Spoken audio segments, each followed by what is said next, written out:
Hello, everyone. Happy Wednesday, and welcome to a WEDI Virtual Spotlight, how an interoperability server and prior authorization solution work together for CMS-0057 compliance. This event is sponsored by Itility Health and Onyx. Before we begin, a couple of brief words about WEDI. Formed in 1991 by then Secretary of the U.S. Department of Health and Human Services, Dr. Lewis Sullivan, and named in the Health Insurance Portability and Accountability Act of 1996, we all know that as HIPAA. WEDI is a convener of healthcare IT and data exchange. With 18 health IT focused work groups, sub-work groups, and task groups, we are tasked, our mission is to improve healthcare interoperability, make it more cost efficient, reduce burden, and in the end, make it more pleasurable for the patients overall. Once again, our roles: convene, collaborate, educate, and influence. For more information about WEDI, please visit wedi.org. For today's event, if you have any questions or a comment, please use the chat feature on your Zoom toolbar. And slides and recordings will be emailed to all registrants after the event. Coming soon from WEDI, and please check wedi.org and click on events. We have several events, some focusing on 0057. Coming up later this week, Smarter Care, how healthcare providers are harnessing AI for efficiency and impact. Next week, the road to 0057 readiness, digitizing prior authorization policies for health plans. July 15th, we look at cybersecurity from a federal perspective with speakers from the FBI, NIST, CISA, and more. And on August 5th and 6th in Chicago, Illinois, and Zoom, a hybrid event, our WEDI Summer Forum, focusing once again on 0057, prior authorization, and also day 2 will focus on the X128060 transaction. Use the code SUMMER15 for 15% off. Once again, all this information is available at wedi.org. Some of these are free to the industry. All of these are free, except for the Summer Forum. All of them are free to WEDI members.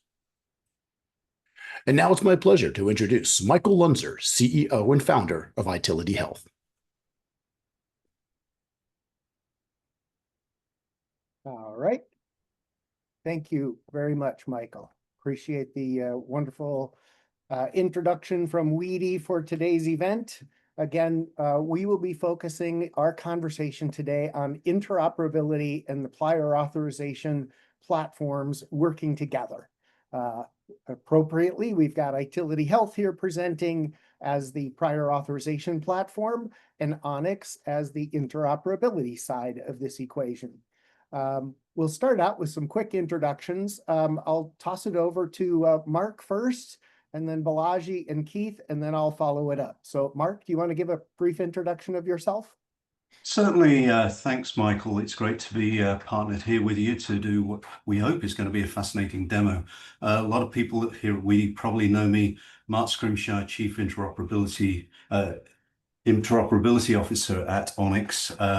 I'm also the author of Payer Data Exchange as part of the Da Vinci suite of guides, and can actually say we got that published today. So I'm happy to be here to take you through this demo. Balaji, over to you. Thanks, Mark. Hey, everyone. This is Balaji Narayanan. I'm the Chief Product Officer at Onyx. I've been with Onyx for the past 5 years now.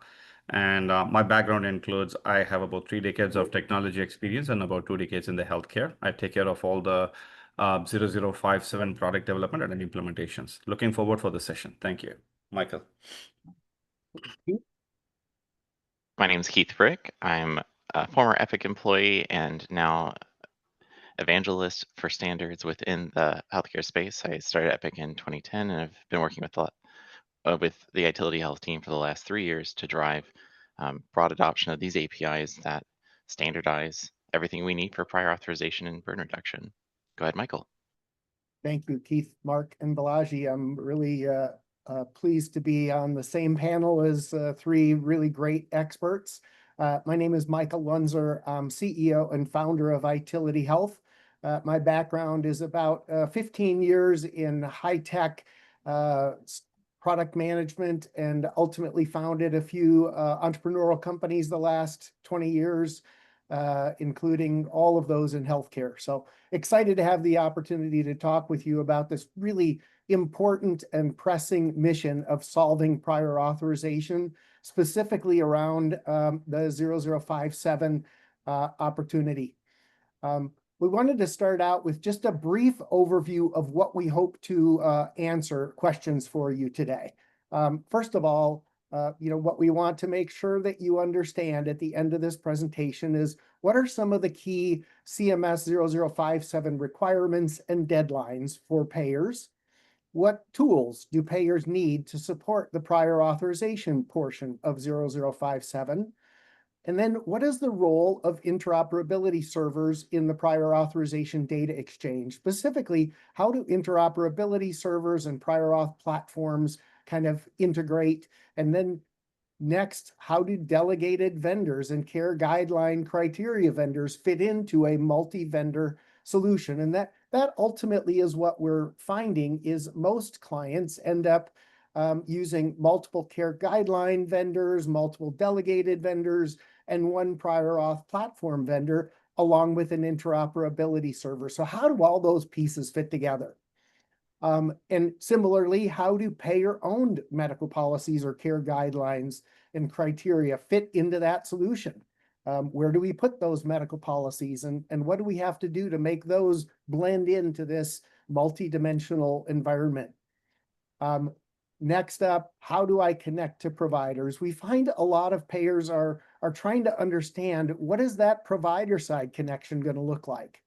And then the last question, because we have a very pressing timeline, do I have to implement all the APIs at once?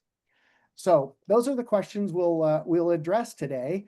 I'm going to start with a couple of slides to just talk about Itility Health. Mark will give a very brief overview of Onyx, and then we'll dive into the meat of our presentation today. So Itility Health started inside of Blue Cross Blue Shield Minnesota in 2018. We essentially started with a platform, a product to help answer the question, does this procedure for this patient require prior authorization? And as many people know, that space, that challenge became a bit complicated. There's a lot of different ways that health plans configure their prior authorization rules. Ultimately, we've built a very effective product to address that problem, and that's grown into a full platform for prior authorization management and automation. PA Checkpoint, that original product, and pretty much our entire platform is deployed across all clinical areas and all lines of business. So it's not just focused on one particular category. We are the central prior authorization platform connector for all lines of business and all clinical areas. And our platform has had tremendous amount of traction. We've gotten great significant accolades from various consulting organizations, including KLAS. We have a very deep and rich customer base, multiple Blue Cross Blue Shield plans, some large, some small, and then multiple additional Blue Cross plans that are currently implementing. Several regional health plans are current clients, and then as well, regional health plans are implementing now. And you'll hear from us at the end of the presentation how important it is to get going on your implementation. So with that, I'm going to pass it over to Mark and let him tell you a little bit about Onyx and then more about 0057. Mark? Okay, yeah, thanks, Michael. So just a very brief bit about Onyx. We were founded basically about the same time after the work that I had done at CMS in building Blue Button 2.0 for 53 million beneficiaries.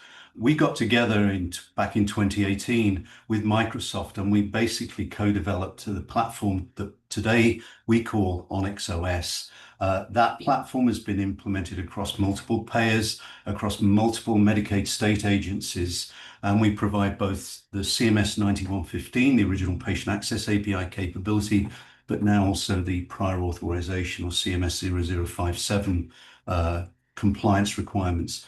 We've been recognized by Frost & Sullivan. We've also are awarded a best in class for CMS's payer interoperability work, and we've been recognized by Black Book for our work on prior authorization using FHIR. And we come with both certified APIs from Drummond Group, SOC 2 and High Trust certification. So, we're serious about this space. We are and partnering with Itility on some of the common payers that we have out there. So with that, Michael, back to you. Let's move on to the next slide. And I think it's one for me to take. That Okay. is correct. So we wanted to talk about timelines. Some of this, CMS-9115 patient access API was back in 2021. The rule that everyone's focused on today, CMS-0057, the prior authorization rule, first came out back in 2022. It took actually until January of last year to be finalized as a final rule. And it actually then moved some of the goalposts for compliance. You'll have a couple of deadlines that we need to accommodate. One is in January, some of these APIs, you will have to produce metrics. The prior authorization API will require metrics you put onto your own public website, and you will need to do that by March of 2026 for everything you did in 2025. If you have your patient access API, you will also need to publish the usage of those APIs to CMS for their use, and you need to publish that again by March 2026 for the calendar year 2025. But the big work comes in 2027 with, in January 2027, the prior authorization rule, the APIs go into effect. So that's patient access API upgrades, payer-to-payer, payer-provider, bulk API, and what we're going to focus on today, the prior authorization API. The key thing to take away, though, from this is not the end of the road. It is very clear from CMS that more is going to happen. There is going to be more focus on FHIR. We're going to see things like TEFCA integration. I think we're going to see regulations on the good faith estimate or patient cost transparency, and then ultimately that move to digital HEDIS. So you really want to get your FHIR interoperability solutions right for this next push. So with that, let's go on to the next slide. So the point I wanted to make here is that CMS-0057 is far more than just prior authorization. As you'll see, the work you'll be doing in implementing prior authorization also has other implications. And so here, let me do the eye chart that some of you may have seen before. The top left, that little red box, that's effectively the original 9115 rule requirements. There are actually 50 plus requirements in the 0057 prior authorization rule, and it really covers 4 pillars. Patient access API gets an upgrade, so these prior authorizations you'll be processing need to be made available to patients, to your members. Provider access is going to allow any of your in-network providers to pull down information about your members, basically the members they're treating, and more or less the information that those members can receive through the patient access API. And then we all know members move from plan to plan. So the payer-to-payer API is there to allow data to be able to be exchanged. When a member moves to a new plan, they can tell that new plan, go get my data. And that will include the prior authorizations information as well. But what we're here to focus on today is the prior authorization API. It's big, it's ugly, it's complicated. We try to make that simple. And so we'll focus on 3 areas: coverage requirements discovery, documents, templates and rules, and prior authorization support. So with that, I think I've covered enough there, Michael. We want to keep this moving. So the 4 pillars of the APIs. So providers will be able to submit prior authorization requests. So the coverage requirements discovery will determine, do I need a prior auth or not? And then if they do, what information do I need to provide? And then finally, let's bundle all that up, send it in and get an answer. Now that answer has to also flow into what I generally call the access APIs. So patient access API will have both the prior auth decision and the supporting structured clinical data. The same will happen with the provider access API. So imagine the scenario that your member has gone to a specialist. The specialist submits a prior authorization. They get the answer. The provider, their GP, could actually be querying your provider access API and getting the information about whether that member, that patient they're treating, received an approval to go ahead with the prior authorization, with the procedure. And as we said, payer to payer is when members move, they are able to take their data with them, including the prior authorizations. And you as payers will be interested in that because there are increasingly requirements from CMS that say you can't override a prior authorization that was issued by a prior plan in like the first 90 days of service. So it becomes important for you to encourage members to give you permission to go get that data. Let's keep going, Michael. So we've covered the milestones, just reiterate them. January 1st, actually EMRs across the country will be upgrading to support US Core 6.1. That's US CDI version 3, so an expansion of the data that's available. You as payers will have to be able to handle that data when you ask for supporting clinical information. March 31st, we mentioned, that's when you're going to have to publish your metrics on how you performed this year. And then January 1, 2027 is when all of these APIs in their expanded form go live. And so that's the thing we want to work to, that is just 18 months away. So Thank you, Mark. over to you. Great. Thank you, Mark. So again, we've answered that question. What is 0057 and how does that relate to prior authorization? Now we're going to tag team through a few slides here that talk about the components of a solution and answer some of the questions about interoperability systems and prior authorization platforms and how does all this connect? So this is an example of a typical end-to-end connection in its simplest, well, I shouldn't say simplest because we've added a TEFCA QHIN in here, as well as a fire interoperability server. But ultimately, you've got an endpoint on the provider side, be it an EHR, or we'll talk a little bit about Smart on Fire applications, ultimately talking to a prior authorization platform. Some of these components could be from a third party like Utility Health. Some health plans are trying to build some of this stuff themselves. We can talk a little bit about that in a bit. The QHIN's role in this process is really to help ensure that we have connectivity between the provider side of the world and the payer side of the world without having to configure thousands of one-to-one connections in this environment. And next up, Mark's going to talk a little bit more about some of the complexity and how multi-vendors fit into this world. Yeah, so one of the key questions I think we're trying to answer today is why do you need an interoperability vendor and a prior authorization platform like Utility Health? And the fact is that the payer environment is complicated. You have many delegated utilization management vendors. And between us, between Utility and Onyx, we are certainly building up this library of connectors to be able to connect to these different vendors in a standardized way. What we don't want as an industry is for every implementation to be a custom job. We want to be able to utilize standard connectors to say we know exactly what data needs to be collected. So if whether it's Cohere performing a prior authorization, or whether it's a specialist like Carolyn doing something and they making a decision and they're collecting information from the provider, they're going to have to feed that back to the payer, and that's going to have to be surfaced to those patients and other providers through the access APIs.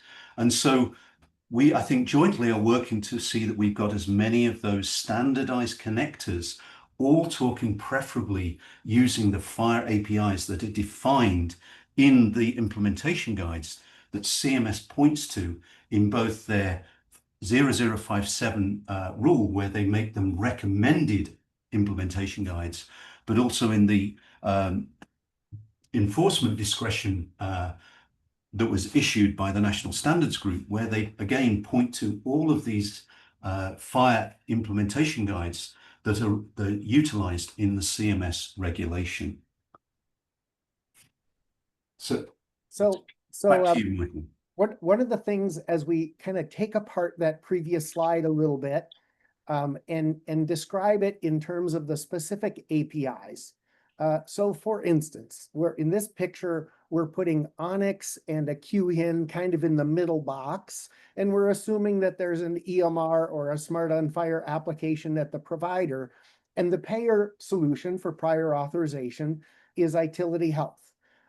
So Itility Health provides the PA checkpoint database, which essentially is the tool that knows if a prior authorization is required, and if it's required, who is going to help make that decision, or whose rules are going to help make that decision. So for instance, Itility Health PA checkpoint database might reply back and say, yes, prior authorization is required, and it may provide the destination address that we are proxying for an interqual policy, or a policy that's built out within the health plan's policy management database that Itility provides. That same ability to point to a different destination could be Itility's PA checkpoint telling the provider system that when you want to request a DTR, that's actually going to come from interqual. Itility can proxy that and send you to interqual, or the Onyx tool can proxy and route that transaction. So there's a couple of decisions that can take place in the middle. But ultimately, because these pieces are much like Lego blocks following the standard, we can plug these tools in end to end and know that routing, for instance, to an MCG, an interqual, or a delegated vendor, Cohere, or others, can be performed by Itility Health, or it can be performed by an interqual policy tool or routing tool. And then when the prior authorization is submitted, again, Itility Health can receive those prior authorizations directly and route them to the appropriate vendor, delegated vendor, or Onyx can do that routing function. There's a little bit of flexibility there that happens. Ultimately, all of us still require the health plan's utilization management system to be routing those transactions. Looks like Keith, would you like to add something to this slide, please? We had a great question in the chat about, are providers expected to use these APIs only for their Medicare lines of business, or do we expect them to see this same sort of solution used across lines of business? So Mark, if you would speak to the regulatory answer to that, and then I'll talk a little bit about the market answer to that. Yeah, fine. Great question. And initially, obviously, this rule is targeted at the regulated plans. So the simplest thing to say is if you had to implement CMS-0057, you need to implement the prior auth API. Providers only have an option to use that, although MIPS, providers in the MIPS program will have to attest whether they have used the prior authorization API.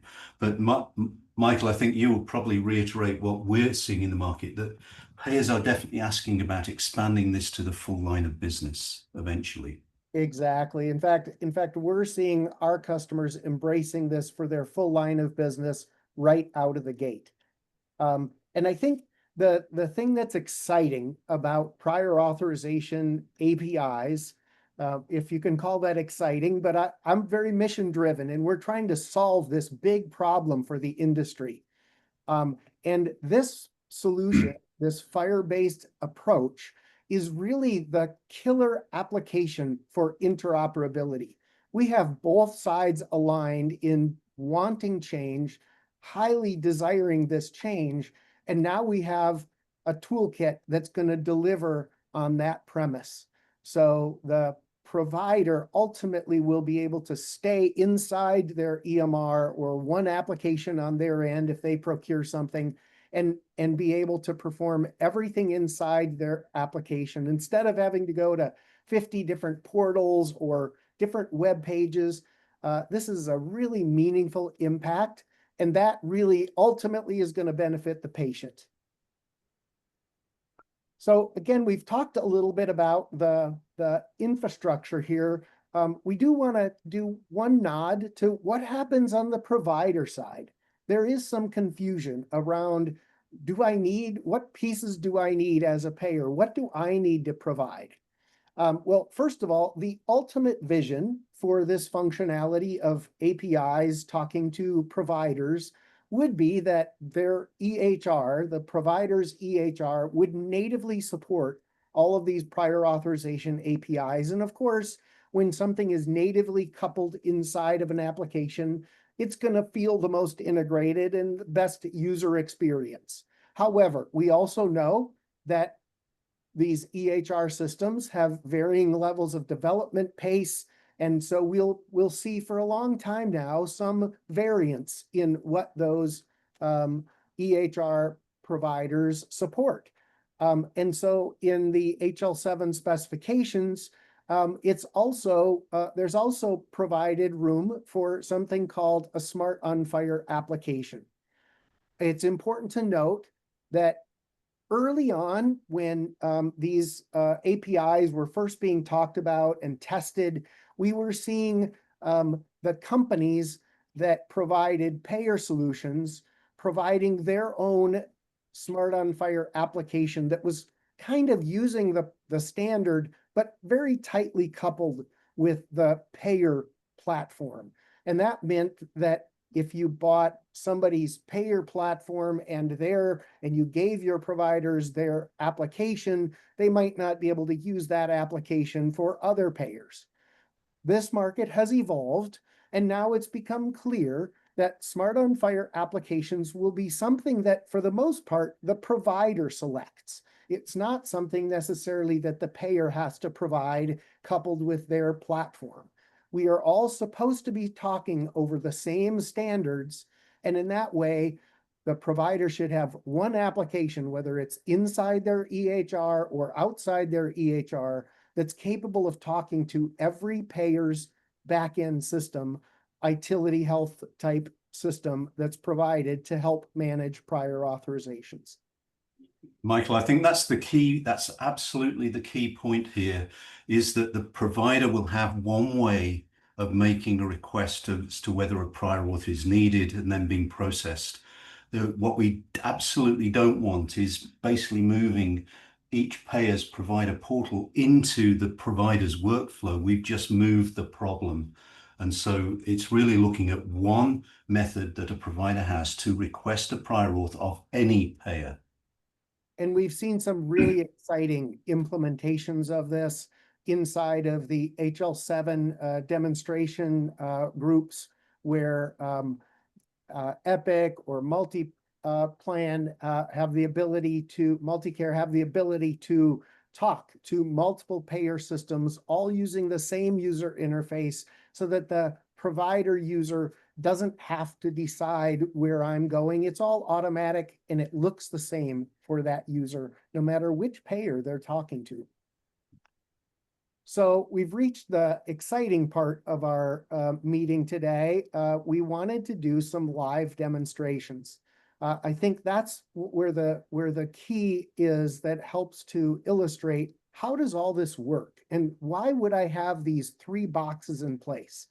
And I do want to mention, I think we've nodded to it, but I'll give you a little more insight into kind of one of the things that's taking place. Inside the generic EHR, it's requesting is prior auth required, which is passing through Onyx and ultimately ending in Utility Health, which knows for a CRD, does it require prior authorization? Utility Health then has the codified policy and sends that back through Onyx.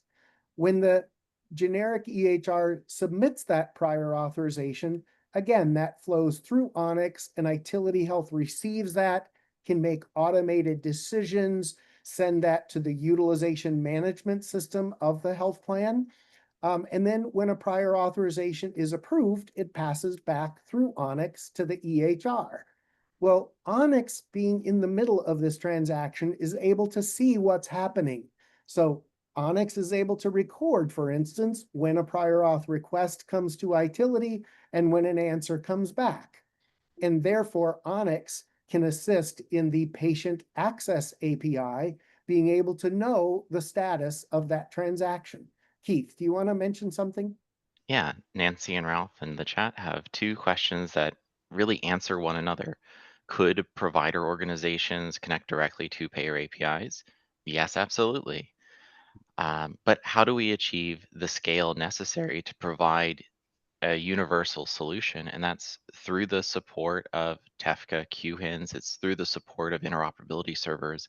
It's by building that network of networks that all speak the same language using the Da Vinci standards. And in order to facilitate an onboarding of a provider, really we want the provider to onboard with their interoperability endpoint, and then that endpoint talks to all of the payers that that provider organization needs to support. Mark, would you like to add any detail to that? No, I think Keith, I think you covered it pretty well. I mean, the key point is, getting providers connected, whether it's through QHIN as part of the TEFCA network or directly. The key point is really following the standards, going and creating a custom solution from a payer's perspective is going to become a disincentive because it creates extra effort for everybody else to connect with you. So really, we have to pay attention to what is evolving around TEFCA and the adoption of standards like the Fast Security Implementation Guide. And Mark, can you allude to the ability of Onyx then to support the patient access API as the bridge through which we communicate? Yeah, so patient access API, obviously, it's one of our core capabilities.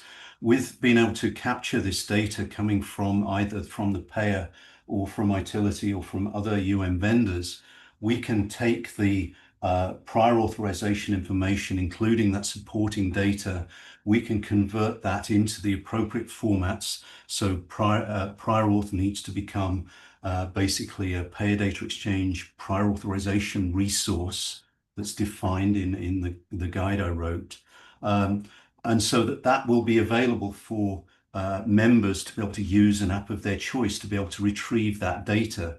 It'll also be available through basically from the same store of FHIR data to providers that weren't the ones that actually submitted the prior authorization. So in the example I gave earlier, your GP may be able to check to see whether the specialist you went to see got approval to do the prior auth and can therefore encourage you to go and get that treatment.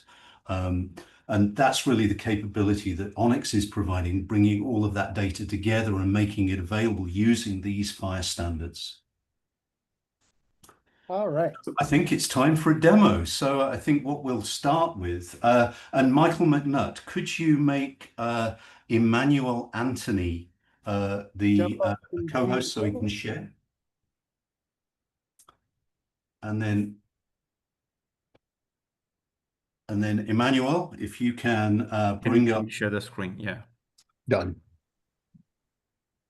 So what we're going to do while we're getting this ready is we're going to take you through a little journey from the perspective of a provider. So what we're going to show you is, and we're going to be, as Michael pointed out, we're going to show you a smart app. So we're simulating an EMR with some data about patients, and we are going to make a request for a prior authorization and see whether one is required. And I think we've got time to maybe do 2 quick demos. So Emmanuel, are you able to share your screen yet? If not, I will quickly get into a position to do that. He's all set, Mark. Okay, so Emmanuel, excellent, thank you. So what we're going to do here, you'll see here we are logged in as Dr. Adam Johnson. So we're a provider. We've got a list of patients that we're detailing, we're managing, and we have a particular patient that we need to order a service. So Emmanuel, if you want to go into that. So what we're doing, we've immediately pulled this information out of the EMR. So we've got the patient information, and then we can also copy across the information about the provider that's going to perform the service. And now we can actually pick the health plan. And I think we'll have a new health plan. There you go. So there could be a drop-down set of plans there. Now we'll choose a service request, and we're going to choose something. And so we're going to choose obviously something that we suspect will not require a prior auth. This is just obviously for demo purposes. All of this is synthetic data, folks, but it's real, happening live right now. So we are making our prayer to the demo gods. So Emmanuel here or Dr. Adam Johnson has just gone through and reviewed the information and hit submit.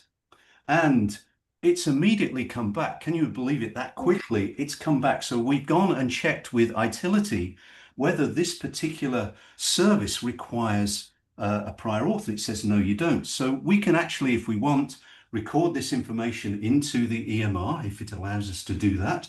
So we've now got that all captured. Had to do very little so far.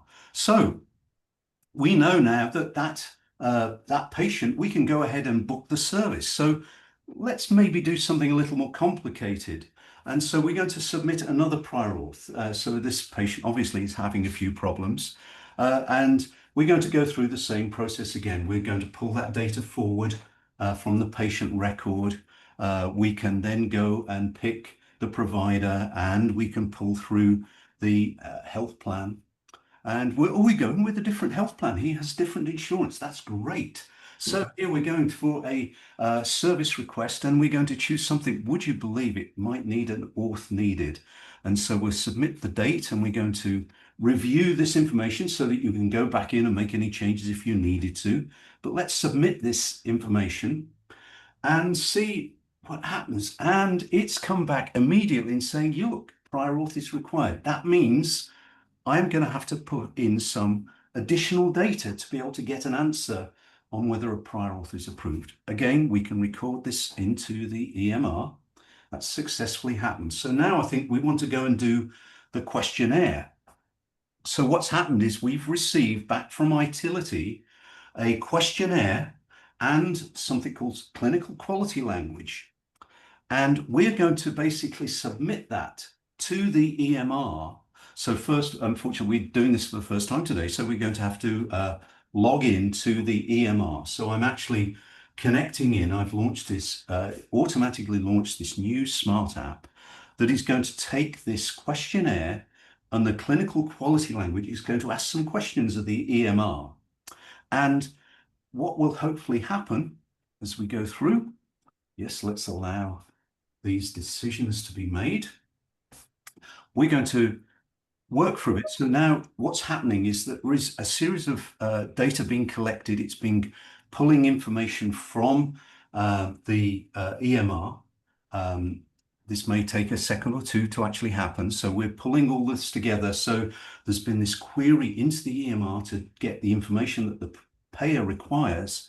And here we now have the answer. So a lot of the information has actually been pulled forward automatically, and the provider would simply have to go in here and fill in any of the gaps. So I want to add a note here that it may not be the provider themselves, it might be their clinical support staff. Exactly. The types of questions that are being asked are often able to be answered by the EHR without user intervention. That's the point of the clinical query language, is it's a machine readable question that the EHR with its structured data can satisfy. Yep. And where there are questions that need to be answered by a human user, they can be specified as an administrative question for the support staff or a clinical question for the clinical staff. So great clarification there, Keith. Thanks for that.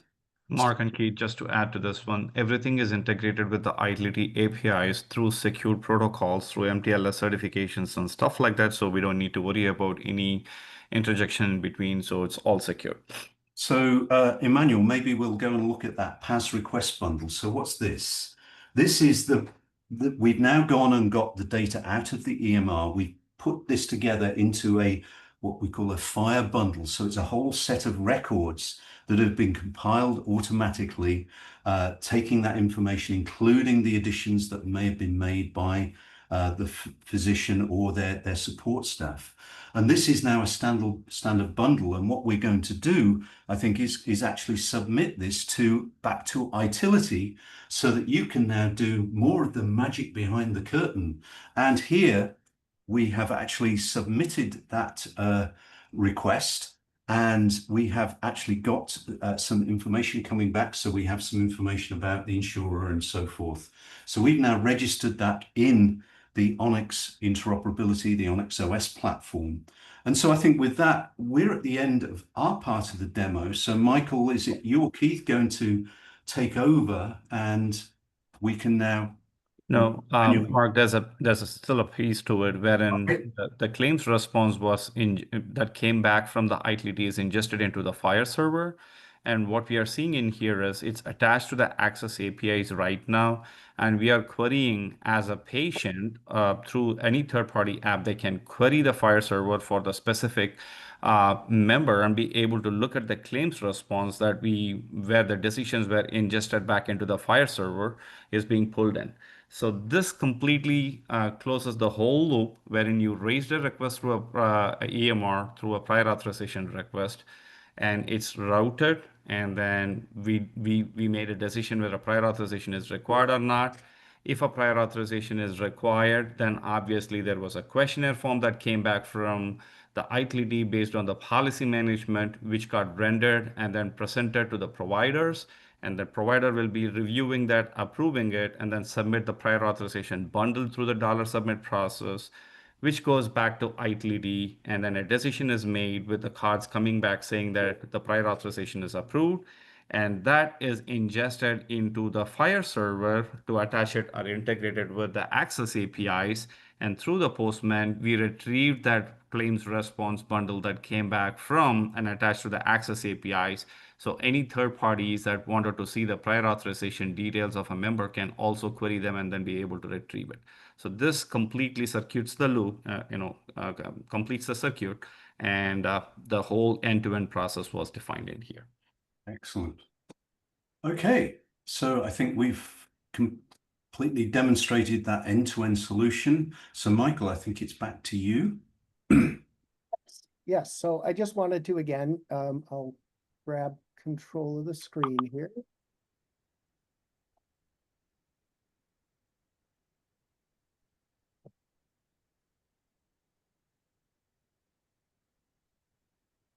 Okay, so Yep. again, we've completed the demo. I just want to refresh again what we did, just in case, because it's really hard to follow sometimes when you're not working on one end or the other of these transactions. So what you saw was the blue screen was the generic EHR. We really looked at this from the provider experience lens. I saw a question in the chat asking, who's the actor on the provider side? Who's the user? Well, one of the exciting things about this new standard is the user really depends on the EHR implementation. Most EHRs that we've seen, the user is the referral coordinator. So the referral coordinator is the one who sees the order is created by the physician. As soon as that order is created by the physician, a transaction is sent asking, does it require a prior authorization? And the response is sent back to the EHR. That response could be viewed by the physician, or it can be waiting there for the referral coordinator, who is usually the person who's coordinating the scheduling of the care and et cetera, and verifying prior authorization rules. So as soon as that referral coordinator opens up that case, the answer, does it require a prior authorization, is waiting for them. Another thing that's waiting for them as well is the information about the policy. As you saw, we filled out a questionnaire. What you didn't notice, may not have seen, but on the bottom left-hand corner where we clicked on that questionnaire, there was also a place to click to attach documents. So because this standard allows for a response back called a documents, templates, and rules response back to the EHR, telling the provider what needs to be submitted in order for a prior authorization to be approved. That DTR request can include questions, as you saw in the demo, that were coded with CQL, and it can include requested documents that can also have codes attached to them. The objective there is really to have the EHR automatically populate all the elements of the transaction so that when the provider submits the answers to the questions, they're also submitting the documents, and that is one bundle that gets received at Itility Health. So in that scenario, Itility Health would look at the answers to those questions, make a decision, and send back the response. That response may be this prior authorization is approved, or it may be a response that says this is pended for human review. So if it's pended for human review, the Itility Health application would essentially receive that requested prior authorization and its associated documents. The documents in this case are on the right. The criteria or the questions are on the left. So if you can imagine, if that provider answered all of these questions, we would have them checked off that they've been met. Itility also adds an AI component that can go look and see if we agree and find the answer to that question in the medical record. So we can click on this and actually see where that answer is in the medical record to make sure we agree that that's the case. And this is the, sorry, I should have explained the role of this user. This is the clinical reviewer at the health plan. Another thing they can see here is that we think there are 2 instances in the medical record that meet this requirement. They can go in and see where are those scenarios where we think that it met that requirement, and they can say, I disagree with that one. They can also then come in and look and notice there are some required attributes that weren't found. They can use a typical search methodology to search for a term. And then they find that term and they can have it highlighted in the medical record. And then once that's been highlighted, they can go into the medical record and annotate that they found that term or that comment that meets the requirement. And then they can identify where in the document does it meet that requirement. So now we've got the answers from the provider validated by the medical record, and then when the provider, payer, clinical reviewer decides they're ready, they can approve this request. They can type in some notes, and when they save this, their notes along with the new status and the case record along with the criteria and its appropriate matches goes over to the utilization management system, which then notifies Itility Health that this has been approved, and it's sent back through that same pass interface that this case has been approved. Keith, did you have something you'd like to add? Sure. We had a great question from Anand about how do we support delegated vendors? So in the demonstration that Michael just shared, we had the perspective of a clinical reviewer at the health plan. That clinical reviewer might only support a subset of the policies within that health plan, and another portion might be delegated out to, for example, eviCore. In that scenario, what we do during the coverage requirement discovery step is we connect to the decision APIs provided by a delegated vendor and have a subset of their rules ingested inside of Itility Health, and a subset of those rules might be directly routed to that external endpoint for them to make the initial prior authorization determination. Similarly, we can pass through questionnaires that support that decision-making process, and we can dynamically route the prior authorization submission, the PAS bundle, to that endpoint.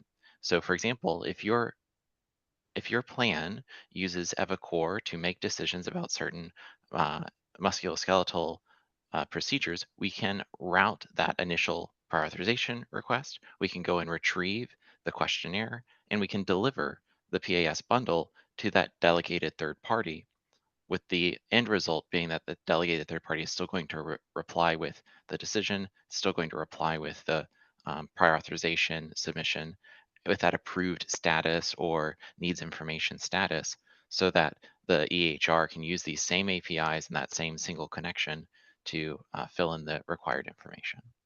And to that end, many of our customers have multiple downstream delegated vendors or decision criteria tools. Many of them use Interqual or MCG alongside Carelon or Magellan or other tools that are downstream. So those would essentially, in this diagram, appear to the right of Vitality Health in this equation. Any other questions that you see, Keith, that we should address? Sure. It's a On very that same active slide. chat. Oh, yeah, exactly, Mark. I'll let you speak to that. Yeah, go ahead. Go ahead, Keith. So when a provider working in the EHR or their staff submit a prior authorization submission bundle, so they put together a pass bundle and they send it off to Onyx, Vitality Health is going to store that pass bundle, notify the CM system or the decision-making system, and also receive back information from that decision-making system or our own routing rules, updates to that PAS bundle. That PAS bundle, hosted by ultimately the payer system, wherever that might live, that PAS bundle is the authoritative source of truth for a decision, whether that decision has been made. Typically, what we see today is that after submitting a bundle, the EHR will query the status of that bundle. They'll inquire about that prior authorization submission using their submission ID, that traceability identifier. And that allows them to find out, has my submission been approved or does it need more information? And that's typically automated between the EHR and Vitality Health. Mark, would you like to add anything to that? No, you're good, Keith. That was good. Anything else, Balaji and Mark and Keith, on the overall architecture and flow of data in this process? The next section of our presentation gets into maybe timetables and what are next steps. But before we move on, I want to make sure we've gotten everybody's comments here. Yeah, one last great question from Douglas about many EHRs today may not be able to provide all this data in a structured format or in discrete LOINC codes.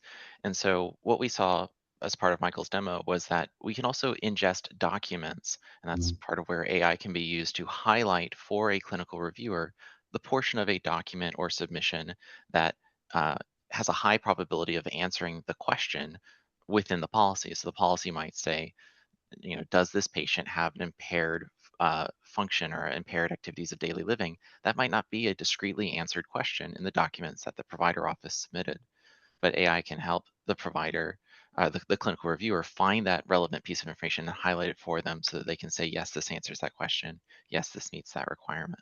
One thing to add in clarification around that is when unstructured data is used in the determination of the prior auth, there isn't a requirement in the regulation to return that unstructured data through the patient or the provider access API, but there is a requirement to include it in the payer-to-payer API. That's one area I think I would treat it as an option for payers to include it in the other access APIs, just for simplicity, particularly when patients may be bouncing backwards and forwards between plans, because then that data can carry forward to the new plan and can obviously come back and need to be incorporated into the patient access API at a future point. But it's important, there are a few wrinkles in the regulations around unstructured data. And I think we've just kind of waded into another topic that we don't have time to address today, but I'll just make a mention. And that is the digitization of policies. Policies currently for health plans usually have some criteria sections, and then they have an area where it says, if you're going to submit a prior auth to this request, make sure you attach these 3 documents, right? There are some people that perceive that in order to support this new vision for prior authorization, The incorrect assumption is that all policies have to be totally codified with CQL complex clinical questionnaires. That is not a requirement. What is a requirement is that the policy, the DTR transaction, request the necessary information from the provider that's going to allow the payer to make that decision. That may be a CQL questionnaire with some clinical criteria on it or some administrative data. It also may be an explicit request for attached documents that are all required in order to really be able to answer that question. We expect that over time, providers' systems will be more capable of participating efficiently with LOINC codes and the other CQL coded data. But in the meantime, it's also a big challenge for payers to create detailed clinical questions with their policy management tool. So a really good starting point is some CQL questionnaires, but really also ensuring that you're asking for the right documents inside of your DTR or your policy management tool. That's a really critical area. And we'd love to talk more about that. If you want to reach Itility specifically, we've got a lot of deep content on that. Any other questions before we wrap up with the timescales? Yeah, we have about 4 or 5 minutes left. Well, let's close on 3 slides here.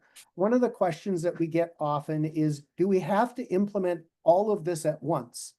Well, of course, all of it is required in order to be compliant, but that doesn't mean these have to be implemented at once. And in fact, Itility Health recommends that you implement them in steps.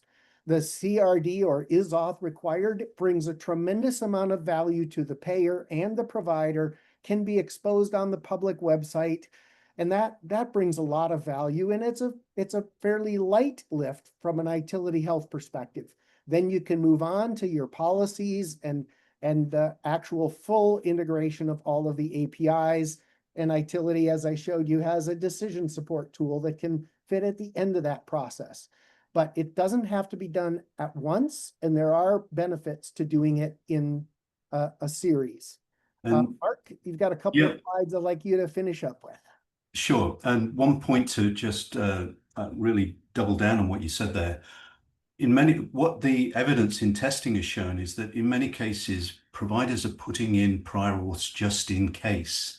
So if you have that CRD component in place that can simply respond and say, no, you do not need a prior auth, it not only frees up the provider to get on with actually booking a procedure and working with the patient, but it also lightens your load in terms of even if a prior auth is not required, you've got to respond to tell them a prior auth is not required. So it can actually lighten the load in your evaluation of prior authorizations. So I agree with your incremental approach there, Michael. In terms of just wrapping up on the rule and what's required, we talked a lot about the APIs, and we've shown you live demo of the prior authorization API. The other piece, don't forget, is the metrics. What requires a prior auth? What's that list of codes? And how are you performing? How many prior auths are getting processed as a expedited or as a standard? How many are being rejected on appeal but then approved? All of that is there. There is also a requirement for you to produce educational material about all of these APIs for both providers and for your members as well. So there's a lot to this overall rule. And I think if we go on to the next slide, I think the key point to take away is CMS in their original proposed rule reckoned that it would take payers 30 months to implement this. We are now down to 18, and there is a lot to get done. It doesn't all have to go in at exactly the same time. So there may be advantages to accelerating the development of things like patient access API and provider access that can give you some early benefits while you actually work through prior auth. And maybe, as Michael, you said, you have this incremental approach to implementing the full prior authorization API. And to add to that, that CRD or is Auth required database is a key strength of Itility Health. It makes it easy to consolidate that information and get a valuable answer back. That makes a big difference for payers and providers, and is probably the quickest way to save significant funds in this process. Yeah. And so I think as we wrap up, I know it's been an incredibly active chat. So Keith, thanks for keeping your eye on that as we've been going through. There's obviously a lot of questions. You can see here, here's our email addresses if you want to reach out to any of us.